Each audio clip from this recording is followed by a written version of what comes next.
This is Defiance Daily Dispatches for the Defiant. We've got a lot of news to cover today, a lot of news. We are going to rip through it because we couldn't cut down the number of stories we had to hit because there are so many important things happening today. We are going to talk about companies that are capitulating and companies that are standing up to Donald Trump. Today, we've got to tell you about one company that refused to bow down to the Trump administration, and unfortunately, another that is bowing out.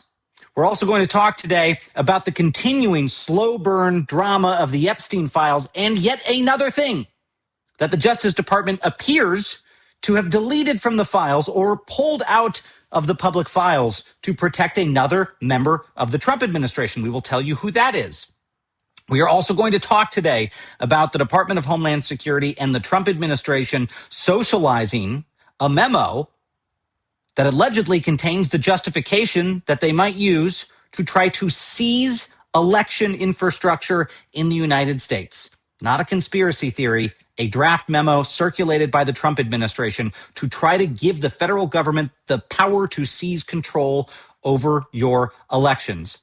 And then finally, we will talk about the latest incident of DHS cruelty, including a man in Buffalo who was found dead after being ditched by DHS agents. Today, we have with us Ben Sheehan to talk about all of this. Ben is a former executive producer at Funny or Die. He is also a civic champion, a New York Times bestselling author, and someone who can shed light and hopefully a little bit of humor on the chaos that we are living through. This is Defiance Daily, Dispatches for the Defiant. Now, we're going to start today in talking about a business that is refusing to bow to Donald Trump. That is a company called Anthropic. Some of you probably use its AI model, Claude. And a major rift has opened between the Pentagon and this company. Yesterday, Anthropic CEO Dario Amodei said the company, quote, cannot in good conscience accede to new Defense Department contract terms that would allow broader military use of its AI system, Claude. According to the company, revised language from the Pentagon made little progress in preventing the model's use for mass surveillance of Americans or fully autonomous weapon systems. Defense Secretary Pete Hegseth reportedly gave Anthropic an ultimatum this week. He said, agree to the terms by Friday or risk losing your contract with the federal government. Well, today, a post sent out by Donald Trump laid out all we needed to know in terms of where that deadline landed. Hey, Scott. So President Trump just putting out a post on Truth Social saying that the U.S. government is now dropping Anthropic, the AI company, no longer using their models. He says, quote, we are directing every federal agency in the United States government to immediately cease all use of Anthropic's technology. He says, we don't need it. We don't want it. We will not do business with them again. There will be a 6-month phase-out period for agencies like the Department of War who are using Anthropic's products at various levels. Says Anthropic better get their act together and be helpful during the phase-out period, or Trump says here he will use the full power of the presidency to make them comply with major civil and criminal consequences to follow. Also calls it a disastrous mistake, trying to strong-arm the Department of War and force them to obey the terms of service instead of our Constitution. Calls it selfish, goes on to talk about sort of this being a what he calls radical left company, tech company. It does come as we've seen this stalemate between the Pentagon and this AI company. They had a 5 p.m. deadline today to come to an agreement. It appears based on the president's commentary here. That is the answer. Government no longer using this AI company. We have not seen the company be officially labeled as a supply chain risk, as was threatened. And we'll see if anything else comes out of this. But again, this is the latest. And this AI company definitely under fire here as the president now weighs in on. Military officials have also floated the possibility of designating the company a supply chain risk or invoking the Defense Production Act to compel broader cooperation. Anthropic says those threats are contradictory, arguing you cannot label a company a security risk while also claiming its technology is essential to national security. In related news, another company that was intimidated by the Trump administration appears to have backed down. Netflix officially walked away from its $83 billion bid for Warner Brothers Discovery, the parent company of CNN and HBO, clearing the path for Trump friends Paramount Skydance to make their $110 billion offer, take over Warner Brothers and take over all of its assets. Paramount Skydance had raised its bid this week to $31 per share, and Warner Brothers Discovery's board determined that the proposal was superior. Netflix said matching the new price was no longer financially attractive, but here's where it gets more interesting. Before stepping aside, Netflix co-CEO Ted Sarandos met with senior Trump administration officials, including the president's chief of staff and Attorney General Pam Bondi, as the Justice Department signaled it would conduct a comprehensive antitrust review of the Netflix deal. Paramount Skydance, which now owns CBS News, another network that Donald Trump had hoped they would hoover up and remake in his image, is now positioned to move forward, though its merger with Warner Brothers Discovery will also require federal antitrust approval. Inside those newsrooms, the reaction has been total panic. According to reporting from The Guardian, staff at CBS News and CNN fear a merger could lead to significant job cuts and potential programming shifts. Some CNN employees have expressed concern about Paramount's leadership and its relationship with Trump. Paramount Skydance CEO David Ellison has previously acknowledged conversations with the president about CNN, and Trump has publicly said CNN's leadership should be removed in any sale. There are also concerns about CBS News editor-in-chief Barry Weiss potentially gaining influence in a merged news operation, something staffers describe as a major shift in editorial direction. Paramount executives argue that the merger would create shareholder value and strengthen the industry, but critics warn that combining two major studios and potentially two major news networks could reduce competition and reshape the entirety of the American media landscape. So the stakes here go beyond price per share. This is about consolidation of power in entertainment and about who controls major national newsrooms. It's also about how much influence politics may have over that future. I'm going to bring into the conversation my Defiance.org co-founder, Xander Schultz. Xander, we wrote about this morning. This has been a slow-moving train wreck. Donald Trump has been saying since last summer he wants his billionaire buddies at Paramount Skydance to take over Warner Brothers, not because he's desperate to see another season of Westworld on HBO, not because he's a big lover of the Discovery Channel, because he wants a friend to own CNN and he wants to destroy it. In fact, these guys didn't even care that the corruption was out in the open. Last fall, Paramount Skydance people were coming over to the White House, having meetings with Trump where allegedly, he said the names of the specific anchors he wanted fired at CNN if they took over the network. And now Netflix, which was the only company standing in the way of this happening, has bowed out. I wonder what was said in that meeting, Xander. Do you think the Attorney General maybe intimidated Netflix and said, don't you dare try to buy CNN. We want it for our friends. And if you do, we're going to make life hell? Or maybe it was just a coincidence. Yeah, no kidding.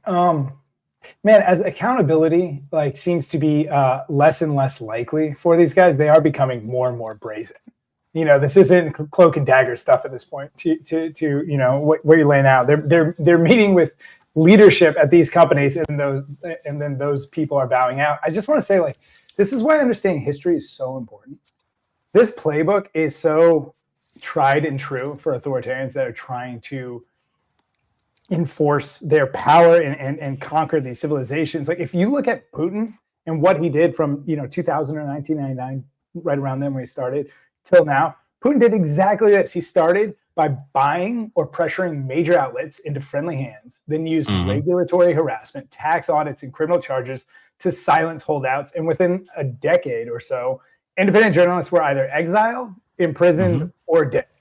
And so this is the beginning stage of exactly what we saw in Russia and what we see in different societies as well. But there's so much pattern recognition for those of us who are paying attention and who have any sort of historical context to what we're seeing. And I'll say, Miles, like you and I were chatting about this in the morning coffee. A lot of people are bringing up the parallels with CBS. That is scary, right? For sure. We shouldn't forget that TikTok and X are now in allies' hands too. Giant new media platforms are also in allies' hands. And so they're doing an incredible job. It's weird to call it an incredible job, quickly hoovering up both our legacy and new media platforms and making sure they're in allies' hands. Yeah. One thing that occurs to me, Xander, as we're having this conversation is you and I should be prepared to reconnect with our friend Scott Galloway, who was on the program recently. Mm-hmm. He launched something called Resist and Unsubscribe. It went viral. It gives people an opportunity to choose which platforms are corporate enablers to Donald Trump and unsubscribe from them if this deal with Paramount closes.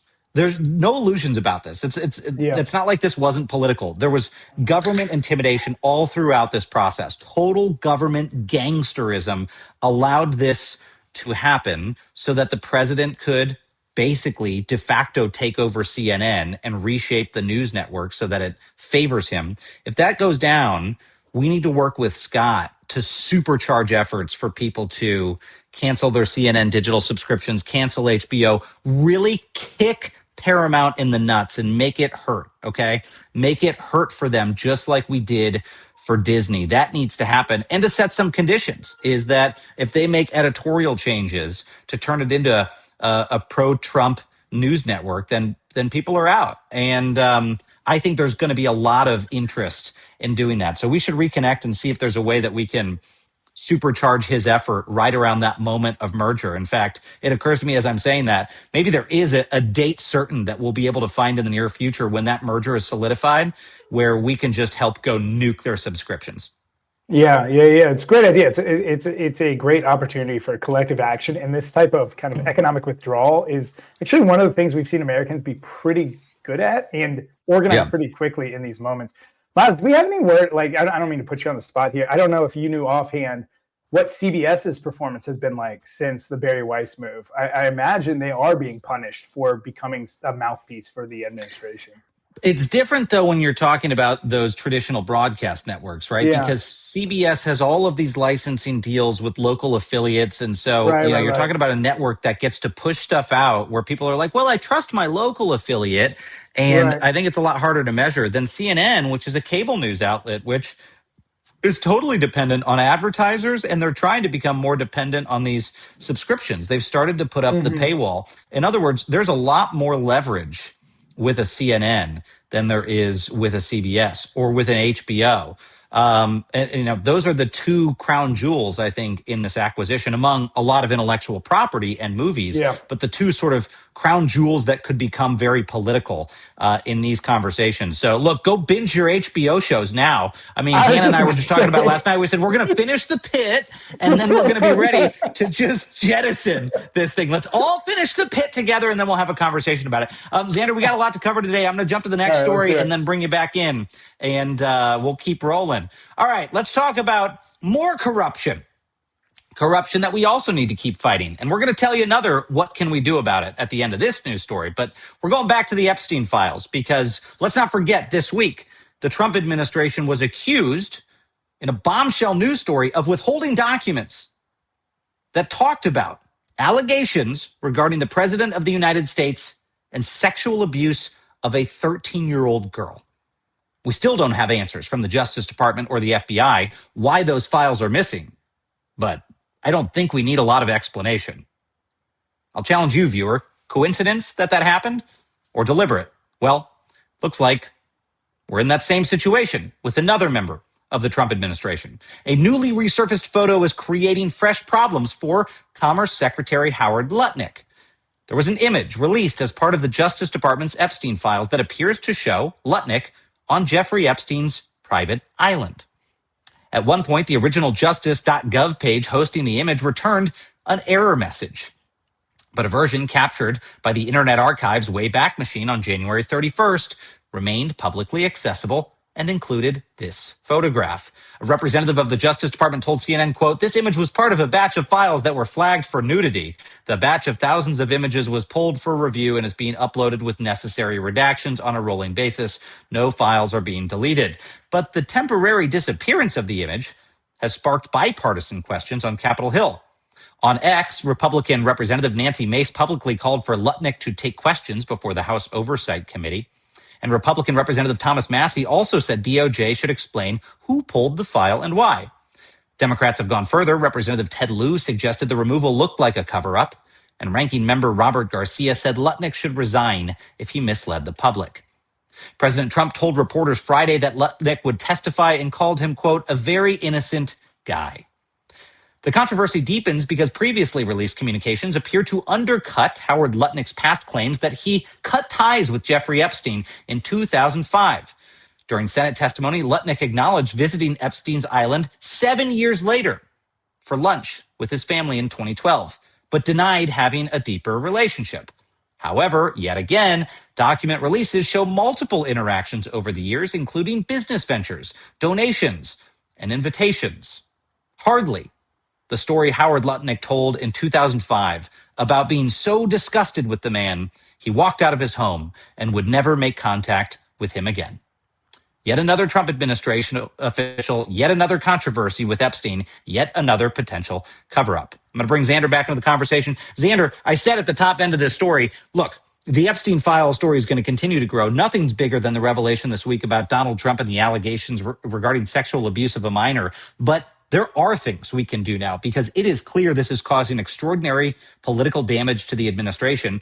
And we helped announce something this week to make sure the public doesn't forget and that the administration is held accountable. Tell folks a little bit about that. Make sure I'm off. There you go. Miles, go ahead and lay it out, buddy. Sorry. Okay. Yeah, we got you. Yeah. No worries. No worries. If you missed it earlier this week, folks, and I don't know if we have the video. We probably don't have the video, not to put our producer on the spot. But at our State of the Swamp event, one of our partners announced a very, very cool activation that will start next month in New York and spread throughout the country. They are launching something called the Trumpsonian, inspired by the fact that Donald Trump has hijacked the Smithsonian Institute in Washington, D.C., to tell stories about history he wants told and to remove parts of history he doesn't want told, like his impeachments.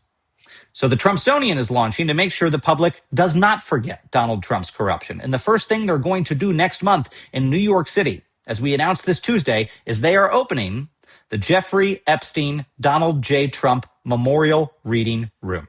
They're opening a place that anyone in the public can make an appointment and go read the millions of Epstein files, but also to tag, post, share, tell the world that we will not forget. You see a picture here at our State of the Swamp event. We had a mini Epstein Trump Memorial Reading Room set up for our speakers and members of the public to go sit in. Take a look online, look up the Trumpsonian. I believe you can make your appointment now if you're headed to New York City, if you're in the area to attend the Trumpsonian. I will just preview for you that defiance.org is going to be teaming up with the Trumpsonian to do this in more cities around the United States. We're very excited about that. We'll have more announcements on this front, but it's going to be an enduring partnership. And I just saw another email in my inbox from the Trumpsonian people. We're going to be having conversations with them. And that said, if this is the first time you're meeting us, I would urge you, go take a look at defiance.org. What we are all about is taking action. We exist to answer one question. What can I do to fight back against Donald Trump's abuses of power? We don't just read these devastating news stories every single week. We do something about them every Wednesday at 5 p.m. Eastern on our Defiance Daily episodes that we call the Weekly Briefing. Xander, anything else to add on that front on the Trumpsonian? No, we're launching so many things. My brain was fried when you first laid that out. We went to you. You were like, can I please be on mute? It was the one time I was hoping I was on mute. No, it was great. I'm happy I got to find the image of our friend Norm Eisen in front of it too. Is there a better picture than a Supreme Court lawyer in front of the Trump reading room? Look at that. Fantastic. I mean, what else can I add? It's another episode of did the creepy guys do it? Yes, it looks like the creepy guys are actually creepy. We're doing it every day. The evidence is overwhelming. Dude, I'll say 5 Miss Teen USA contestants, some as young as 15, separately alleged that Trump went backstage, with one recalling him saying, "Don't worry, ladies, I've seen it all before." So this is who we're working with. I don't know, we can keep hammering the news story. We should, because it's not really there for us to convince ourselves these guys are creepy, terrible people. We are trying to disseminate this information, build a coalition against these creeps. But yeah, I think everyone who's been paying attention to this show is pretty convinced at this point that most of these guys, in fact, were being terrible human beings.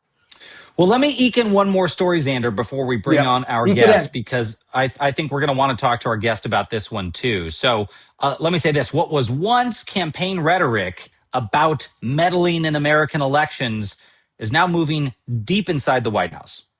The seed of complaints about the 2020 election that Donald Trump continues to plant over and over are now growing into the foundation of the use of executive power to steal the 2026 midterms. We go now to MS Now for the full breakdown. According to new reporting from MS Now, Trump has directed his White House counsel's office to explore the feasibility of an executive order requiring proof of citizenship for voter registration and photo identification at polling locations nationwide, even as his own lawyers have warned the moves would likely run into legal trouble. To once again push the limits of his executive power and potentially rig the midterms, Trump is also reportedly leaning on the likes of Steve Bannon, Clayton Mitchells, and Kurt Olson, same cast of characters who tried to overturn the 2020 election. At the same time, the Washington Post reports today that pro-Trump activists who say they are in coordination with the White House are circulating a 17-page draft executive order that claims China interfered in the 2020 election as a basis to declare a national emergency that would unlock extraordinary presidential power over voting. Those activists say their draft order would allow Trump to ban mail ballots and voting machines. All right, let me tell you, as the person who helped set up the election security infrastructure for the U.S. government, yes, the Chinese did meddle in our elections. The Russians meddled in our elections. The Iranians meddled in our elections. There were full investigations of this. I was a part of some of those investigations. What we did not conclude was that China somehow changed the outcome of the election in 2020. In fact, that year, Russia was identified as the primary foreign actor.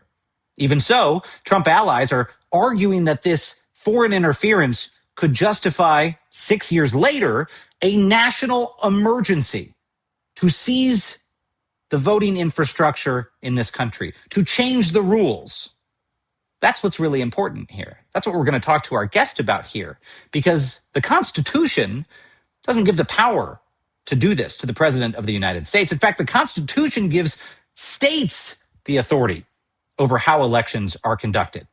And there's no ambiguity about it. A president cannot rewrite those rules unilaterally. But declaring an emergency is how Trump wants to test that boundary. Michael Tomasky at The New Republic writes that what once sounded hypothetical now looks procedural. He lays out how emergency powers could be used incrementally. First, limiting mail ballots, then tightening early voting, then imposing federal voter ID rules. In the most extreme version, even attempting to delay an election altogether. There's no announced plan to postpone the 2026 election, nor, again, any presidential authority to do so. However, what's new is this. Emergency language is being drafted and executive authority is being explored. Now, more than ever. That is the escalation. For more on this, we bring on Ben Sheehan, who hosts Civics Made Easy on PBS, writes the Politics Made Easy Substack, and is a political commentator who appeared on Bill Maher, Good Morning America, and the PBS NewsHour. He's also known for his #1 Amazon bestseller, OMG WTF. What does the Constitution actually say? And was a former award-winning executive producer at Funny or Die. Ben, welcome to the program, and we'll bring Xander back in here as well. Good to see you, my friend. Good to see you both. Happy to be here. Ben, it's been a beat. What's up, buddy? Ben, the last time we saw you, Xander and I were busy doing some stuff to protect the last election, the 2024 election, and you helped us out with that. But shoot, America elected the guy that just wants to end elections altogether. What do we do with that? Well, I remember when we were last hanging out, you played me a video of what it might look like if there was, deep fake AI election interference, where you would have a voice that's machine generated that sounds exactly like a family member calling you and telling the polling place is closed and to vote tomorrow. And that I still sometimes get nightmares from that. Luckily, I have not seen it happen. I'm not aware of it happening last time, and I hope it doesn't happen in the fall. But to your point, Miles, you just mentioned, is that I don't have high hopes for this executive order. I don't think the people who wrote this executive order have high hopes for it, because It could not be clearer in the text and the language of the Constitution that states run our elections, and the president has no authority to issue an executive order to do anything, to change the date of elections, to change how we conduct them, to change the type of identification we need. None of that. Well, Ben, you've written a lot of farces before. You've worked in comedy. It's almost like beyond belief that the administration doesn't realize how comedic it is that they're trying to justify something like this by invoking an emergency that happened 6 years ago and wasn't actually an emergency. I mean, like, every dictator in American history, the first thing you read in the textbook is like, well, then the dictator came in and declared a national emergency and just totally torched the civic compact that was the foundation of that country. And they're doing that, but in the most ham-fisted way. Well, the memo that you're talking about, that Democracy Docket reported on this yesterday, that the lawyer from Florida who's pushing for this executive order, he cited 2 laws that he thinks give the president the authority to do this. One of them is the National Emergencies Act from the 1970s, which does not mention elections at all. And the other is the IEEPA, which is the same law that the Supreme Court just used to strike down tariffs. And again, that doesn't mention elections either. In fact, it doesn't mention tariffs. And because of that, even though it allows the president to have certain emergency powers around the economy, things like issuing sanctions and stopping imports and exports and things like that, because that law doesn't mention tariffs, they struck down the president's tariffs. So if the Emergency Economic Act doesn't apply to other emergency economic things, it definitely doesn't apply to elections, which are not economic issues. Ben, one thing that's striking to me, as we've seen kind of red line after red line be crossed during this second administration, is most of my friends who aren't paying attention to politics in general aren't realizing that these are, break glass in case of emergency red lines that are being crossed. You have a show called Civics Made Easy. You have a Substack called Politics Made Easy. Was one of your goals just hoping the average everyday person, by paying attention to you and your content, starts understanding when these lines are crossed a little better? Yeah, I think a lot about the work that a friend of mine, a pollster named John Della Volpe, has done, where he polls non-voters and does regular focus groups and surveys with people who don't vote. Every election cycle, around 90 million people who are eligible to vote don't cast a ballot. And he found that 1 in 3 of those people thinks the system is completely corrupt and there's no saving it and we should burn it all down and start again. 1/3 of those people think that they just haven't seen examples of the government making their lives better, and so they don't feel like they want to participate. And then the final third wants to participate, but they don't feel that they have enough information to make a good decision.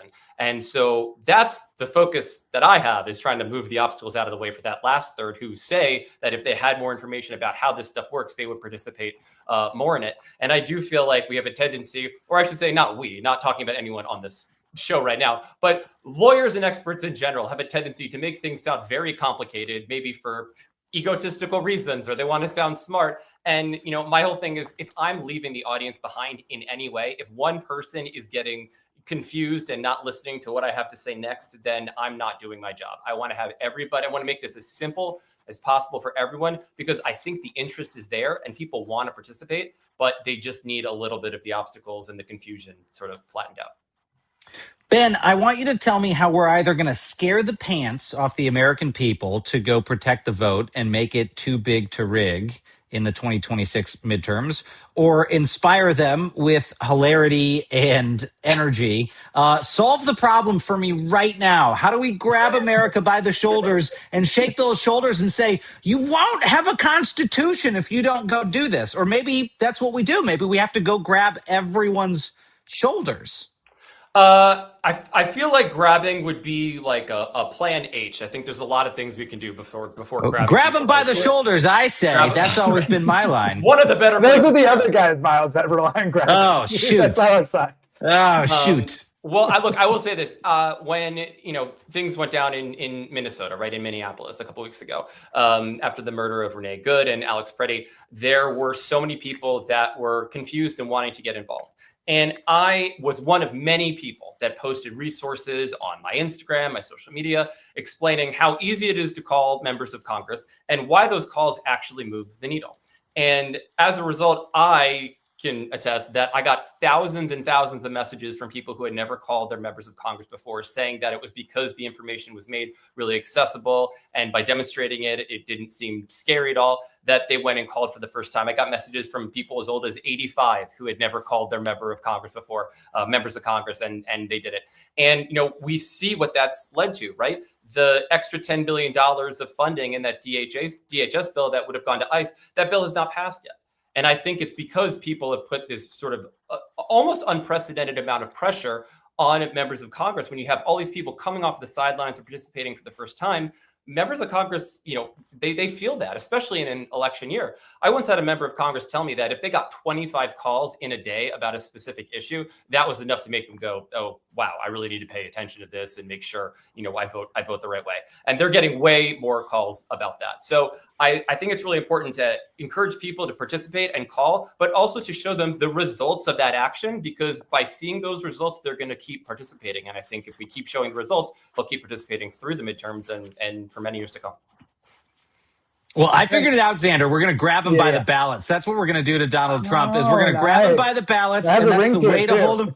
That's how we're going to hold him accountable. We're gonna look at all of his candidates in the race. We're going to grab him by the ballots. We're going to defeat him that way. So anyway, I figured it out. Oh, great! I'm happy it's all solved. Our previous story was about the CNN acquisition, the potential CNN acquisition. You're native to that space, the entertainment space, the broadcast space. What do you think can be done? Like, what should be done? How we on top of kind of what Miles was talking about, the economic withdrawal from the subscriptions that support those entities. Yeah. What else should we be thinking about doing, building, collectively doing? I just want to throw it to you on that subject. Well, I think we're talking about two related but separate things, right? We're talking one is really the film and TV business. And we're talking about shows and films, and there's a remarkable amount of consolidation that's already been happening, right? The entertainment industry has already gone through hell and back with the fires, last year. We had the strikes. We have the natural, changes in the business and consolidation that's been happening because of AI and consumer practices, and people, spending more time on their phones, watching social media and YouTube, and less time watching, TV and film. So I think that, there's already a natural consolidation that's happening. But, when it comes to the news, I was thinking about it today, if CNN starts to go the way of CBS, right, where they're spiking stories because it might make the administration look bad, then we're really left with one, relatively independent corporate owned outlet being MS Now. And I think it's one of the most important times we've ever had in American history for independent voices like you all, like me, like plenty of others who are doing what we're doing to speak up, because this is going to continue to happen. We're not going the other direction. This consolidation is going to continue to happen, especially as there's a favorable, administration that could approve these mergers. Yeah. Well, final thing to ask you here, Ben, if you had one exhortation to the American people, you had a microphone, you were shouting to the whole country in the lead up to this year's election, what would you shout into that microphone? And I recognize that you are shouting into that microphone quite often, but give me it in brief. A lot of the things that you think the president has the power to do, he actually doesn't have the power to do. It's Congress or it's your leaders at the state level. And this year, in a couple months, are elections for Congress and leaders at the state level. The vast majority of governors, of state secretaries of state who oversee elections, of attorneys general who can sue the administration when they overstep, the entire House of Representatives, the 1/3 of the Senate, they're all on the ballot. So all these things that you're worried about the president having the power to do, the people that are up this year in the midterm election, the off year, those are the people who actually have the power to do that, which is all the more reason to pay attention, to vote in the primaries and to vote in the general and to get involved. Love it. Ben Sheehan, I hope you will come back and join us as we get closer to the vote and as we try to make sure that the American people understand the existential risks to the United States Constitution. Just a little thing, just this little piece of paper that matters a great deal. Thanks so much, guys. Thanks, my friend.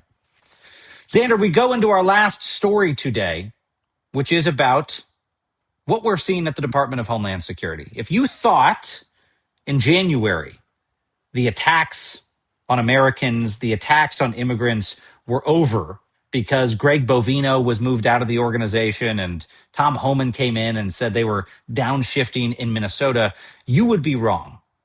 Because on Wednesday, a nearly blind refugee who survived genocide was found dead in Buffalo after being abandoned by the U.S. Border Patrol. Nurul Amim Shah Alam was 56 years old. He arrived in the United States in December 2024 after surviving the Rohingya genocide in Burma. He came here to escape it. He'd been in the Erie County Holding Center for a year following a 2025 arrest. According to his attorney, Shah Alam became lost while walking with a curtain rod he used as a walking stick and ended up on a woman's porch. Police were called. He did not respond to commands to drop the rod, and his lawyer says officers tased and beat him. Last week, he was released on bail and transferred to Border Patrol custody. Instead of being returned home, agents dropped him off at a Tim Hortons, roughly 5 miles from where his family lives. His attorney and his family were not notified. He was reported missing on February 19th, and this week, Buffalo police confirmed he was found dead. Homicide detectives are now investigating the circumstances and timeline leading to his death. According to Customs and Border Protection, agents offered him what they called a, quote, courtesy ride. In a statement, CBP said he chose to be dropped at a coffee shop near his last known address rather than be released directly from the station. The agency also claimed he showed, quote, no signs of distress, mobility issues, or disabilities requiring special assistance. But legal aid attorneys tell a different story. They say Shah Alam was dropped off at a Tim Hortons sometime after 8 p.m., even though that location had closed at 7. In this newly surfaced footage, you can see Shah Alam left at the closed location, left to wander with no aid. Take a look.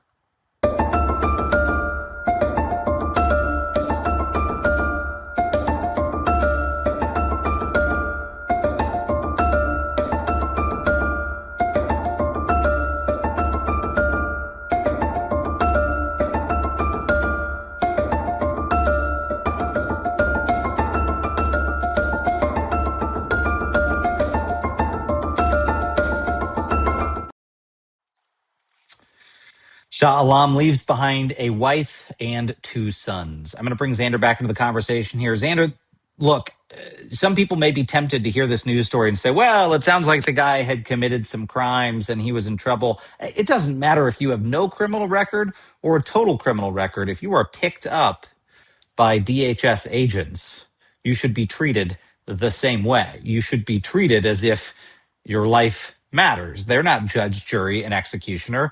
And the details of the story sort of feel like a man just tossed out at a coffee shop and left to die in a pretty damn cold place. You're muted. Sorry. This time I have an excuse. I'm a little rattled by this fucking story. Yeah. That's exactly what it is. That's exactly what it is. He was left to die. And look, like, you know, that we use the word in custody. You know, think about what that word means, in custody. The custodian of these people. And like the U.S. has been failing at this for a long time. Our jails are much more violent than other developed nations. Our police kill at a record clip for any developed nation. We have not been good custodians of people who are incarcerated in our systems. And I'll say, like, this is a fucking vicious cycle too, going back to, you know, judgment on if people are criminals or not. There's a pretty strong correlation between the support we give people and the pathways we give them and if crimes are committed or not. And so, like, this idea that there's this binary thing inside of us that makes us criminal or not, and you know, that's somehow some judgment on if we should be treated well or not, or given opportunities or not. It's nonsense. You know, I don't know if there's a harder thing to be in this world than a refugee. Right now, we have more refugees than ever since World War II. It is one of the most challenging pathways in life. Many are killed along the journey. You're left in purgatory for years, sometimes decades. And the fact that this man landed in our country and then continued to be jailed and abused and tased and now killed is disgusting. I don't know why we take quotes from the administration anymore. Like, how many times are they going to bullshit before we decide, like, it's irrelevant? It's an irrelevant source. So that's exactly what we saw. It's an execution in a different way than Alex Preddy or Renee Good, but it's an execution nonetheless. Well, look, I think after Alex Preddy and Renee Good, one of the other things that we need to realize is those may have been the very visible real-time social media crises that we saw and attacks on civilians. But there are so many more. I mean, the analogy we've been using lately, is you see one or two ants on the counter, you know that there's 3,000 somewhere inside the walls. For each of those episodes, there are so many other untold episodes of people in detention who've been mishandled by the system. And as Donald Trump is surging untrained, underqualified people into these jobs and telling them it's okay to break the law, of course you are going to see an explosion in human rights abuses. That's what I want to focus people on, is we're not talking about, well, are these onesies and twosies that happen at any point in history under any administration? No, this is unique. They are putting in place systemically the infrastructure that allows for more human rights abuses and deaths, that intentionally incentivizes the type of conduct that creates those abuses. And then they've got people in power who are all too willing to cover them up and lie about them at the highest levels. We're not talking about just the officers themselves covering their own asses. We're talking about secretaries of Homeland Security saying, nah, they're just domestic terrorists. Look the other way. All the more important, Xander, for us to continue to fund efforts to hold these agencies accountable. And if you are a member of defiance.org, next Wednesday, we have our monthly members meeting, and we're going to be talking about that. We are going to be announcing an effort we undertake to do exactly that, to hold ICE accountable and DHS accountable, an agency I used to help run, to make sure that these abuses are called out and to make it harder for them to do exactly what they have been doing. So tune in, join us next Wednesday for that. We're really fired up about this activation. We think it's going to make a big difference. Now, we close today, as we always do, with our segment, Who is Joining the Defiance? Now, given all of these news stories of what is happening with DHS under this administration, sometimes it can be pretty hard to maintain hope. But I want to remind you all of one thing. This fight is going to span a generation. And today in Washington, D.C., that younger generation who's going to take up the mantle made a statement. At least 100 students from the School Without Walls in Washington, D.C. left their campus near George Washington University to march south, holding an anti-ICE sign. We have on-the-ground footage from a Defiance.org member on the wonderful turnout outside the Lincoln Memorial. Take a look.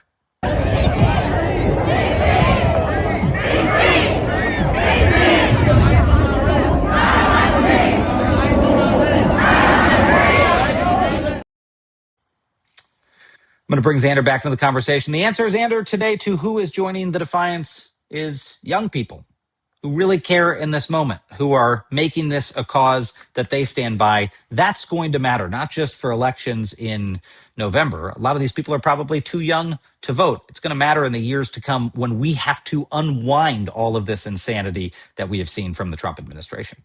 There's very few in history, there's very few movements that succeed without young people. There's very few. And we're starting to see young people be organized in this country. We brought on a couple leaders the other week, Voters for Tomorrow and Leaders We Deserve. Young people are less encumbered by the current system, right? They don't have mortgages. They don't have kids they have to feed. They don't have jobs they're going to lose. I mean, maybe some have some jobs, but it's usually because they are less encumbered and less threatened by destabilization of the current system that they can push really hard. And these young people in particular, because of what's going on with AI and because of what happened with the broken promises with colleges, I think they are going to be willing to put pressure on the system because the promise to them is so broken. It's so broken right now. It's going to continue to break as employers lean more on AI instead of young staff members to do junior tasks. And so I keep thinking that kind of economic dislodgement is going to really help us. And the young people are going to be a massive driver of that change. And so we need to continue to invest in those types of organizers, the ones we brought on last week. And there's other groups out there that are doing great work. It's going to be a big focus of ours, especially as we move towards the midterms. Yeah. Well, Defiance.org members, feel free to drop some questions into the chat. We would love to take your questions here at the end of the program. For the first time in a long time, we've kept ourselves on time. And I wonder why, Miles. Was there some correlation? some correlation with a missing staff member that's now here. Yeah. Wow, our producer's back, and somehow we're back on the rails. We're back on the rails. Feel free to drop your questions into the chat, and Mercedes will place them in there. Xander, well, we're getting questions from folks, and reminder, if you're a member of defiance.org, you can access the chat over at Substack. Just go to our news site, defiance.news, and you can watch there and enter your questions into the chat. But as we do that, it occurred to me as we were talking to Ben, Xander, that we should be doing more with some of the comedic networks that we have worked with in the past around the election. I mean, that tends to be the stuff that breaks through. You know, the stuff that's like, your elections are in danger, your rights are about to be thrown out the window. It's important. That's the truth. Like, this is the most fundamental threat I've ever seen to American elections, ever. What Trump is planning exceeds what he was trying to do in 2020. Think about that. What he is planning, the potential of seizing voting infrastructure, worse than you saw with January 6th. But just saying that doesn't get people's attention nearly as much as mocking the dictator. And, that's something that we should be talking to folks about doing.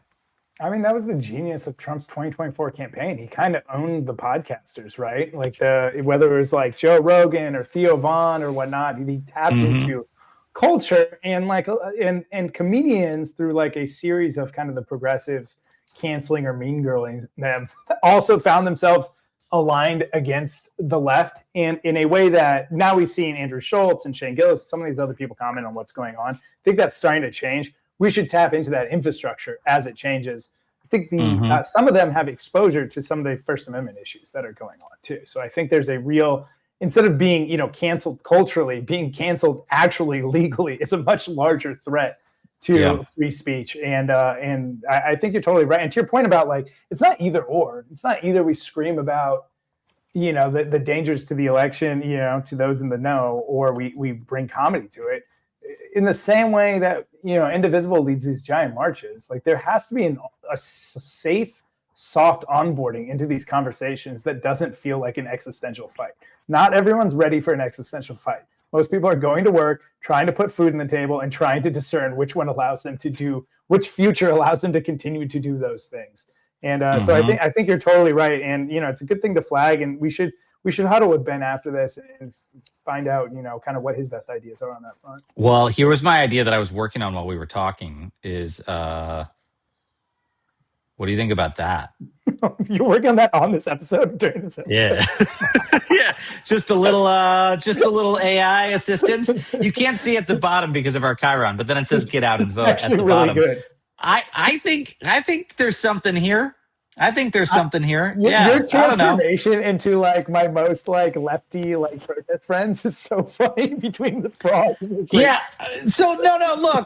Look. We already got dinged this week for some accidental crudeness at our State of the Swamp event. Apologies to anyone offended, but I will just say I think this works. I think this works. I think this gets the youth excited.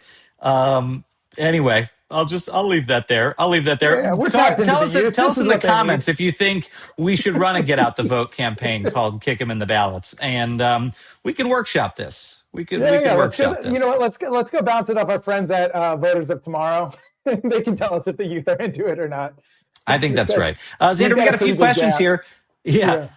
Ace Jones Z says, "Are you worried about the wealthy taking down independent media?" I don't know. Xander, you first. Yeah. I think like massive wealth is completely incompatible with democracy. We talk oftentimes about like campaign finance reform and whatnot. Campaign finance reform would not have saved Twitter from being bought by a single individual. It would not have saved TikTok from being bought by a single individual. There is a certain level of wealth we have tolerated in this country that allows them to corrupt or take over institutions. One person making that decision to take over institutions. I've seen it myself. In a number of ways when I was kind of doing large donor organizing. It's incompatible, and we're starting to see it now. Like it's so awful how meek I don't even want to call them the elites. I actually have been thinking about this whole week. The wealthy have been in the face of authoritarianism. To let your democracy go by the wayside because you want to go from being worth $10 billion to $20 billion for what? What does that do for you lifestyle-wise? What does that do for you legacy-wise? Who gives a shit? You need a bigger yacht? I don't know. I'm so, it's always been disgusting to me, the level of wealth accumulation that we've allowed for in this country. But I think now, when I was running the King's Foundation with Martin Luther King III, we would talk about this. This was actually a debate we would have consistently, where I would say I think our best argument against inequality is not morality. Every side thinks they kind of have the moral high ground right now because we all live in these information bubbles. It is corruption. It is the ability for one person to twist a system on a dime. I don't know how much. Do you remember how much Elon Musk paid way over market price for Twitter? Because it was just a piece of infrastructure for him. It wasn't about the value of Twitter. It was a piece of infrastructure and a mouthpiece that he wanted for all of his other ambitions. I mean, look, I'm going to counter and just say, well, let me say two things to that. We don't totally agree on wealth accumulation. Say two guys who are not very wealthy to each other is like we're disagreeing on that. But we don't agree because I do think you've got to create the opportunity for anyone to build, a juggernaut if they want to, and not so disincentivize it through government control. And my fear is if the more government control, I mean, I get right now why it's satisfying to say, let's go after some of these rich guys, especially because they're enabling autocracy. But the same powers that you have to put in the hands of the government to go after those rich guys are the powers that the government can abuse to oppress everyone and the not rich guys. If you make an IRS so powerful that it can go and hunt and chase these people, if you create such onerous laws to prevent corporate mergers and that sort of thing, those same federal powers can be used against a population to oppress them. And that is actually what we are seeing right now. And I will say, and I'm a little bit lecturing some of my progressive friends because some of the powers they put in place to try to make government more able to help people deliver social services, crack down on corruption in media, are the exact same legal authorities Donald Trump is using to censor the media, censor what you hear. So, I mean, there's a balance there. It's not perfect. I mean, and anyone who tells you, no, I figured it out. I figured out how to make government control work for the good guys, but not work for the bad guys. Wrong, lie. The founding fathers debated this. They're like, yeah, when you got angels in government, sure, you can give them all the power in the world and they're going to do wonderful things. But then the next government might be a real bad guy with real bad plans and they're going to abuse it. So, we need to think twice about that post-Trump administration. Even take something that doesn't seem political, like healthcare. All right, if you give the government total control over healthcare, for years we've talked about single-payer healthcare in this country. Xander and I can have a debate about it. We have debated about the value of single-payer healthcare.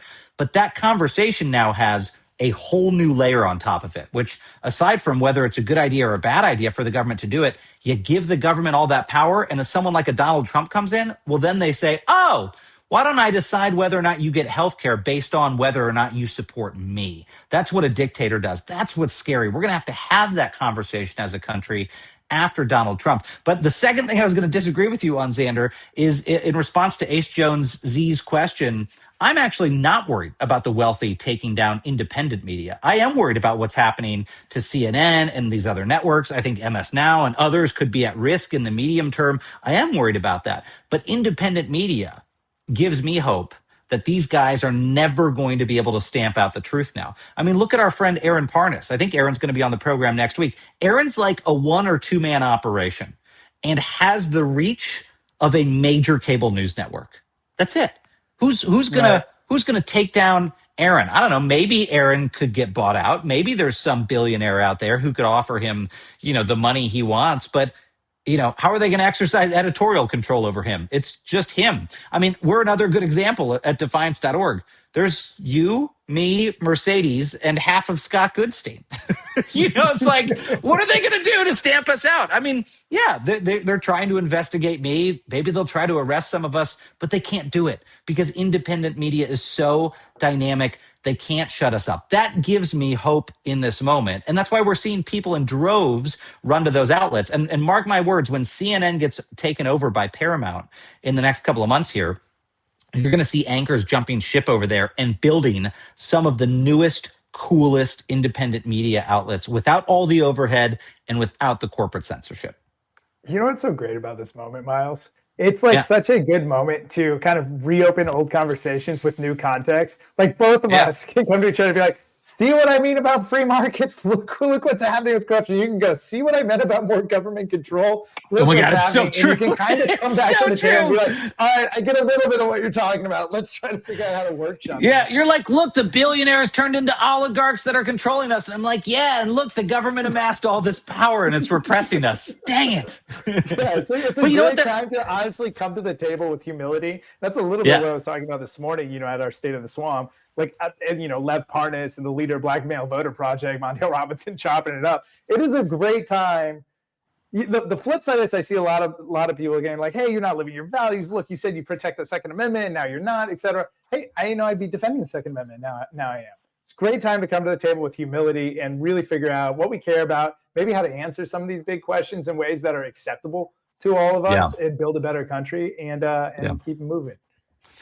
Well, Xander, I'm going to bundle two questions together. Alice asks, update on rapid response ICE groups. And Anne asks, what can give us hope this weekend, if anything? Well, fine. I'll give a little teaser of what we're going to announce next Wednesday because we're going to talk about the details in a closed setting for Defiance.org members only. So those of you who aren't Defiance.org members, let me give you that update. Alice, I'm not sure exactly what you're asking about, but in terms of rapid response to ICE, one of the things that we're going to be announcing next Wednesday is a partnership effort to go shut down and crowd cancel these ICE gulags around the country. And Anne, I hope that gives you hope going into this weekend. I saw it firsthand. I had friends in Virginia who went down to Hanover County and opposed the opening of this gigantic warehouse facility or the purchase of this gigantic warehouse facility that ICE wanted to buy to turn into one of its temporary prisons to be able to deport more people. Remember, these immigration leaders went before Congress and said, we want to make it as easy as Amazon to go deport people, all right? Comparing human persons to packages and trying to buy the warehouses to go do fulfillment of their nightmare dreams. That was stopped in its tracks, not because a bunch of people of conscience who were owners of that facility woke up one morning, but because hundreds of people turned out and put pressure on the county commissioners, put pressure on the owner of that building. So Alice and Anne, one of the things we're going to announce next week is that we, Defiance.org, you all as members are going to be funding efforts community by community across the United States to do exactly what happened in Hanover. And I can tell you, right now you may think that's going to be a really hard thing to do. How do we get all those places to stand down? Won't they be so excited to get the money from the government to open those warehouses?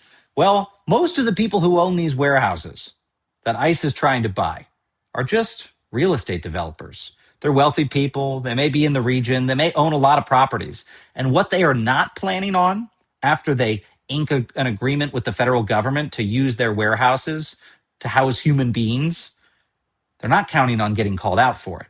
Because when they sign these documents, they're doing it in private. They're thinking, I'm going to make a buck off the government.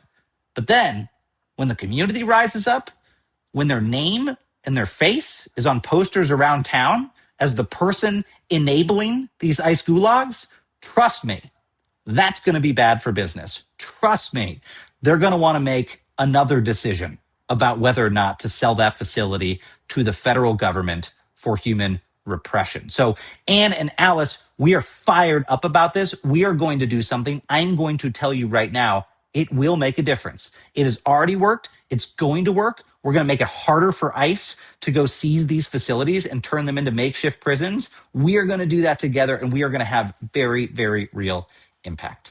Xander, let's take a final question here. Deborah Ashley Gentry says, how can I get my 41-year-old son to see the light without getting him to shut down on me? Xander, you're pretty close to that age. We both are. 41. That's our sweet spot. Is 40 something. So what's your answer? To see the light.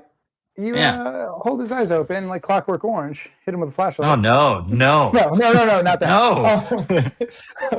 I mean, we'll take a new Defiance subscriber. I don't know. I think the way that I've heard it from the folks who are doing the best job changing people's mind. And we talked to More Perfect Union, and they talked about what do they call it? 3T diplomacy. It was folks who used to be serving the United States military, and they worked building relationships in Iraq.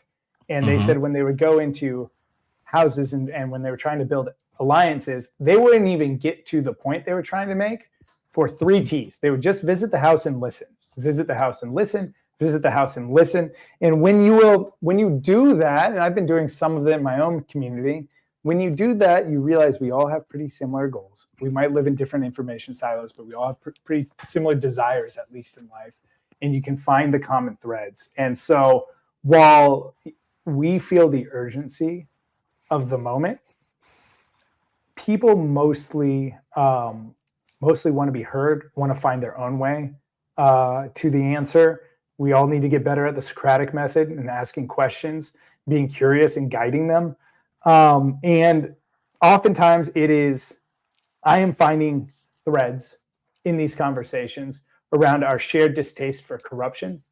That has become a huge one, as you've seen with the successful kind of opposition to the Trump administration around the Epstein files. So I guess just listen, do your best to listen, see where their narratives are, see where their anger sits, and lucky for us, the Trump administration is fucking everyone over.